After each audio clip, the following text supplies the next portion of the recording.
What's going on? It's Astronaut H, and this is the What More Do You Want Network.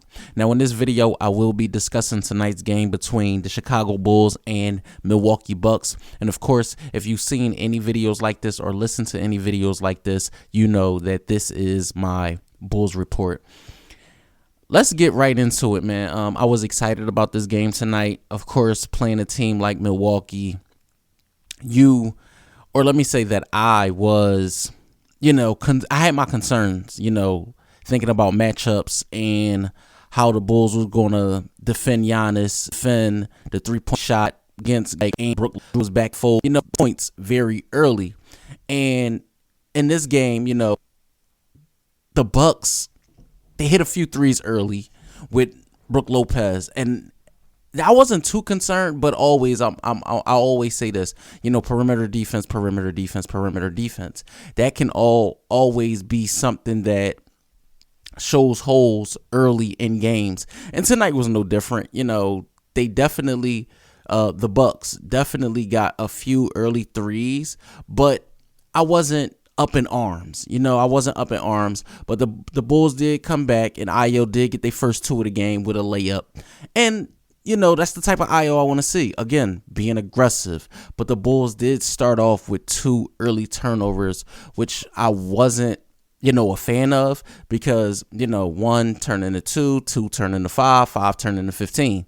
So, and turnovers have been the Bulls, Achilles heel a lot in games. So I'll get to that a little later.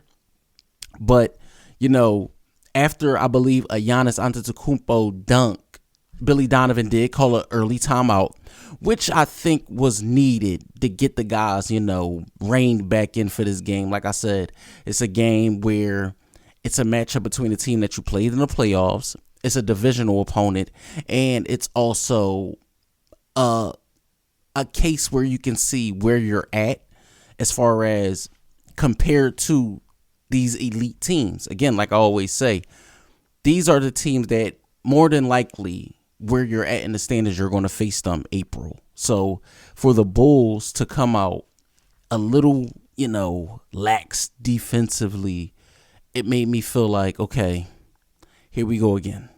But to my surprise, Billy called the timeout. In the first play, ran out of the timeout. They get a three for Zach LaVine. So I'm like, okay, here we go. This is what you like to see. You love to see those after timeout plays work, just the way you drew it up. So that did happen. Now, from then, Zach was aggressive early. He was getting to his spots, which I like to see. He was making the three ball early, which I like to see. And he was also playing not the best defense, but his matchup, he wasn't allowing them to exploit him, defensively, which was a good thing to see.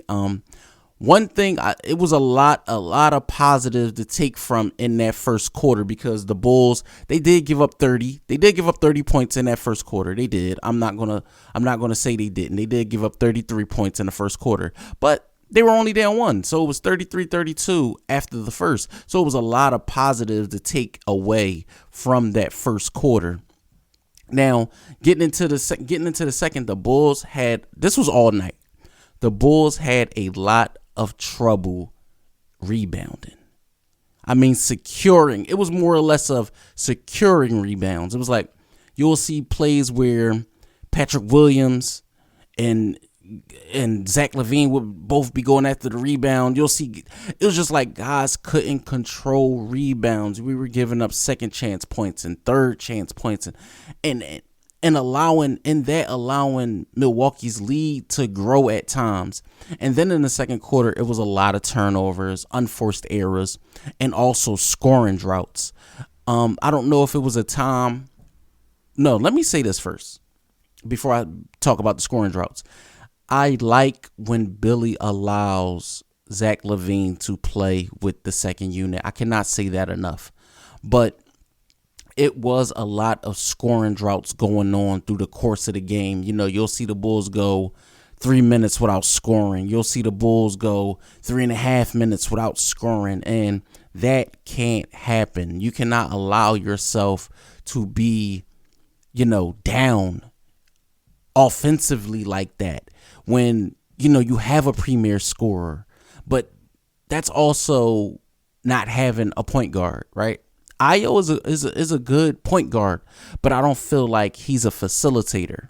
So at times you see things are not in order. Dragic didn't get any minutes tonight, I believe. But Ayo and AC, they aren't the facilitating type when the Bulls are looking discombobulated on offense and searching for a basket. And that was a problem tonight. That was a problem, especially, like I said, in the second quarter. But one thing I can say about the second quarter was the Bulls were hitting their threes. I mean, at a clip where at one point of the game, the Bulls were 52% from three. And that was something that, honestly, I wasn't expecting. You'll see a Javonte hit a few. You'll see a Zach hit a few.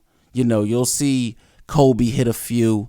But then it's like Vucevic and DeRozan, and it just started like everybody started catching the fever to hit the three, and it was something that I'm like, okay, this is what you have to do, because these other teams in the league, their games are predicated on dumping the ball inside and hitting the open 3-point shooter, especially the teams that the Bulls got coming up on their schedule. But I'll get into that later on in this video. Now, when it came to listen, after, going into the half, the Bulls were playing well. The Bulls were only down, I believe, 1 at halftime. Now, in the third quarter, this is where the Bulls, in my opinion, started playing some of the best basketball that they played in the entire game all night. You had DeRozan really ramping it up. The Bulls got Giannis into foul trouble, and then it was like, okay, this is the point of the game where the Bulls should be able to step on the Bucks' neck and go. They went up 7. Going into the fourth, and this is the point of the game where I'm like, okay, they're up 7. Giannis is on the bench. Man, if they can come out in the fourth and go up 9, go up 12, and we're talking about a different game. The NBA is a game based on runs, but I feel like if the Bulls would have did more in that fourth, to catapult them in their lead, it would have ended up a different way as far as how they had to scratch and claw for this game came late. The game was it was a heavyweight fight. I'm gonna be honest. This was one of those games where, again, like I said at the beginning, when the game first started, I didn't know how the Bulls were going to match up. And the Bulls matched up really, really well tonight. I mean, a lot of big shots from guys like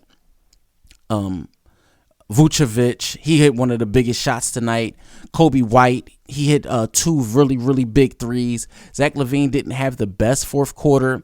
And DeMar DeRozan did what DeMar DeRozan usually does. And that's basically he carried the team tonight. And ultimately, the Bulls played just about as good of a 48-minute basketball game as anybody could ask. Like I said, when you play a team like Milwaukee, who rarely loses at home. And the Bulls did end up winning tonight's game. So let's get right into stats and everything. So the Bulls won tonight's matchup between the Milwaukee Bucks, 118-113. And as far as stats go, the Bulls, from the Bulls standpoint, DeMar DeRozan did have 36 points, 8 assists, 4 rebounds. Patrick Williams came in, and let me say this about Patrick Williams tonight. He defended Giannis very, very well. I mean, Giannis did get off and have 36 points tonight, but in the matchups where Patrick Williams was up against Giannis, I mean, ball denials, he was D'ing him up, forcing fouls, getting block shots, and things like that. And for Patrick Williams to have that type of performance, what else can you ask for from him? I mean, I was impressed.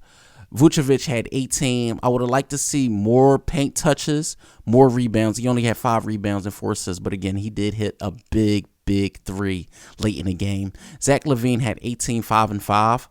And I know what people were going to say. He makes $200 million. He should be averaging 25, 26, 20, whatever. But, for me, Zach LaVine did play well. He didn't shoot the three all that well. He was only 27% tonight, 3 of 11. But his turnovers were down. He only had 1 turnover and 5 assists. So, what else could you ask for? Ayo Dosunmu had 8, 3 and 3. Alex Caruso didn't score tonight, but of course we know what everything that AC brings, and that's intangibles and things like that on the defensive end. He had one rebound and 3 assists. Andre Drummond came in off the bench, gave up 2 points, 8 rebounds. Kobe White off the bench had great production, 14 points, 3 rebounds, 3 steals, and 2 assists, and he hit 2 really big threes in tonight's game. And also Javonte Green came in and gave productive minutes. He had 11, 3 rebounds, and an assist. And I feel like it was an all-around great effort by Chicago tonight. What more could you ask for going into, this next swing of games where the Bulls are really about to see a gauntlet? And, starting off Friday, they do, in their next game, which is Friday, they do play the Oklahoma City Thunder. But let's just talk about the next game after that. They face off against the Jazz, and then the Suns, and then the Warriors. So the Bulls have a good heap of games coming up that will really show, where they're at, like statistically, and where they're at, just overall as far as facing some of these upper elite teams of the West. So again, let me know what you guys think about tonight's game. Did you watch? Did you tune in? Bulls fans, Bucks fans, let me know what you think in the comments down below. Don't forget to like, comment, subscribe, hit that post notification bell so you can know anytime a video is being uploaded to this channel. It's Astronaut H. Again, is greatly appreciated when you guys tune in, listen, and watch. Thank you. I can't thank you enough. And I'll catch you guys on the next video.